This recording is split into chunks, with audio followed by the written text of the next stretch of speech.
Hey guys, যিসকল মানুহে ধুপৰি bridge দেখা নাই আজি এইসকল মানুহক ধুপৰি ব্ৰিজ দেখাম। দেখিব পাৰিব এই ব্লগৰ মাধ্যমত। Welcome back to my apple Assam blog. তো ব্লগটো অকণমান লম্বা হ'ব যদিও ধৈৰ্য সহকাৰে চাই থাকিব। বহুত ইণ্টাৰেষ্টিং এখন ভিডিঅ'। এই ব্ৰিজখন যে আপোনালোকে দেখিব পাৰিছে, ভাৰতবৰ্ষৰ নাম্বাৰ 1 ব্ৰিজ এইখন ধুপৰি ফুলবাৰী ব্ৰিজ আমাৰ অসমত। আপোনালোকে সকলোৱে জানে, আজি দেখাবৰ কাৰণে আমি ওলাই আহিলোঁ এই ব্ৰিজখন A to Z দেখাম। ক'ত কি কৰি আছে, ক'ত কিমান কাম কৰিলে, কোনফালে দিয়ে ক'ত যাব লাগে, তো কিমানলৈকে যাম আমি দেখাম। নদীৰ পাৰলৈকে যামো, আপোনালোকে ভিডিঅ'টো চাই থাকিব। কিমান দূৰলৈকে গৈছে, কেইটা খুঁটি গৈছে, আমি সকলো আপোনালোকক দেখাম। কেনেকৈ কাম কৰি আছে এইবিলাক আমি সকলো দেখাম। আপোনালোকে অকণমান চাই থাকিব, ধৈৰ্য সহকাৰে চাই থাকিব। তো বেছি কথা নকওঁ, গৈ থাকোঁ। আৰু এই গাড়ীবিলাক যে দেখিছে, এই গাড়ীবিলাকেৰে মানে ভিডিঅ'টো যদিও আগৰ হয়, গাড়ীবিলাকত মানে দিয়ে মাটি ফাউণ্ডেশ্যনৰ পৰা উঠাই আছে। আৰু পাইলিং, এইটো কয় পাইলিং। আমাৰ চাইডৰ চাইডত যিটো বাউণ্ডেৰী এহঁতে দিছে, পিলাৰৰ যোনটো কি হ'ব সেইটো দিছে, তাৰ মাজৰ পৰা মাটিখিনি ওলাই আছে।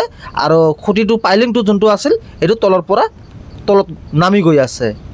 আপোনালোকে দেখিব পাৰিব এই যে খুঁটিবিলাক যে আছে, ইমান ওখ, প্ৰায় এটা কৰি খুঁটি মাটিৰ তলৰ পৰা 20 ফুট 25 ফুটলৈকে আছে।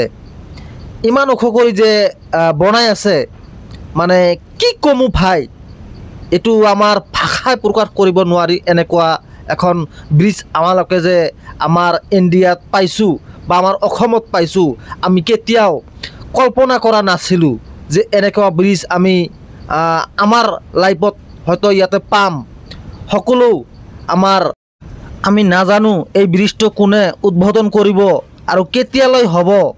এইটো যদিও নিৰ্ধাৰণ দিছে 2030ৰ ভিতৰত, 31ৰ ভিতৰত যদিও নিৰ্ধাৰণ দিছে অপেনিং কৰাৰ কাৰণে, তো আমি নাজানো। যিমান সোনকালে পাৰে আমি যাতে ব্ৰিজটোত উঠিব পাৰি আৰু ধুপৰিৰ পৰা ফুলবাৰীলৈ আহিব পাৰি, ফুলবাৰীৰ পৰা ধুপৰিলৈ যাব পাৰি। তো আমাৰ অতি সোনকালে যদি ব্ৰিজটো অপেনিং কৰি দিয়ে, বহুত মানুহৰ অহা যোৱাৰ কাৰণে বহুত সুবিধা হৈ যাব। আৰু এইফালে দেখিব পাৰিছে, ব্ৰিজখন যদিও বনাইছে, বহুত ডাঙৰ কৰি এখন বজাৰ বনাই হৈছে ইয়াতে। আমি ইয়াৰ দৃশ্যবিলাক দেখাই আছোঁ।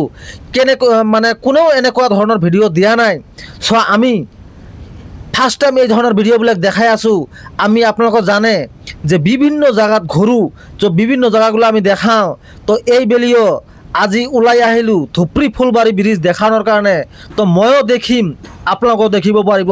বহুত এখন ধুনীয়া ব্ৰিজ, নাম্বাৰ 1 ব্ৰিজ ধুপৰি ফুলবাৰী ব্ৰিজ, আমাৰ ভাৰতবৰ্ষৰ নাম্বাৰ 1 ব্ৰিজ। আপোনালোকে সকলো অৱগত। তো আজি দেখাবৰ কাৰণে ওলাই আহিলোঁ। এই যে ব্ৰিজখন দেখিছে, এইটো হৈছে টেম্পৰাৰী ব্ৰিজ। আমি টেম্পৰাৰী ব্ৰিজৰ ওপৰেৰে গৈ আছোঁ। আৰু ছাইডত যোনটো দেখিছে এইটো এটা ব্ৰিজ। তাৰ লগতে আৰু এটা ব্ৰিজ হৈ আছে, সেইটো হয়তো কেমেৰাত অহা নাই, আমি দেখাম। তো ভিডিঅ'টো চাই থাকিব। ইয়াৰ পাৰ্ট 2 আছে, ভিডিঅ'ৰ পাৰ্ট 2 আছে। পাৰ্ট 2 আপোনালোকে দেখিব পাৰিব। আমি ইয়াৰ পিছত পাৰ্ট 2 আপলোড কৰিম। তো আপোনালোকে বহুত মানুহে বিচাৰে যে ধুপৰি ফুলবাৰী ব্ৰিজ দেখাওক। তো এইবেলি মই ওলাই আহিলোঁ আপোনালোকক দেখাবৰ কাৰণে। বহুত ইণ্টাৰেষ্টিং এখন ভিডিঅ'। আমাৰ লাইফৰ ফাৰ্ষ্ট টাইম এনেকুৱা লং ব্ৰিজ দেখিব পাৰিলোঁ, বা আমাৰ অসমত বনাইছে চৰকাৰে। বহুত ধন্যবাদ জনাইছোঁ চৰকাৰক। আৰু বিশেষ কৰি মানে কি কমো, মানে এনেকুৱা লাগিছে, চাইনবোৰ্ডটো দেখক কিমান ডাঙৰকৈ এখন চাইনবোৰ্ড বনাইছে। তো আপোনালোকে দেখিলে ব্ৰিজটো NLD কোম্পানী ব্ৰিজটো বনাইছে। তো আজিলৈকে ভিডিঅ'টো আছিলে ইমানে। Bye bye.